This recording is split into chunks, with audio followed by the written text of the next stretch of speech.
matalino at madasalin. Yung may pananalig at may takot sa Diyos. Ay wow, paano yung takot, best friend? Ay wow, nanginginig-ginig pa.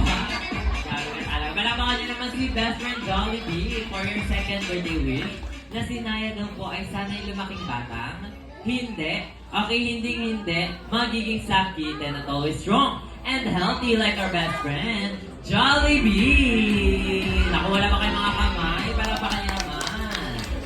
For your third birthday wish na sinaya daw po ay sana'y lumaking batang, ano yan? Uy, maganda at sexy, kagaya syempre ni Mami Rodney. Naku, lalayo pa ba tayo? Nabola ka pa, best friend. And syempre for your fourth and last birthday wish na sinaya daw po at lahat ng batang narito ay sana'y lumaking bata. Always be happy like our best friend, Jollibee! Hey! Oy!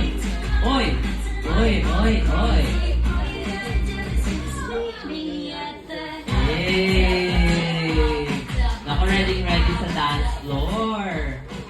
And syempre, best friend, alam ko namang hindi lang siya nagtatapos ang iyong birthday surprise. Ibigay mo na nga ang iyong higanteng regalo para kay Naya. Wow! Si Naya daw po ay makatanggap ng limited edition na Jollibee lamp mula syempre kay best friend Jollibee. Palapakan naman natin, guys. And syempre, best friend, for your last birthday surprise, alam ko meron kang pinaghandaan kagabi pa.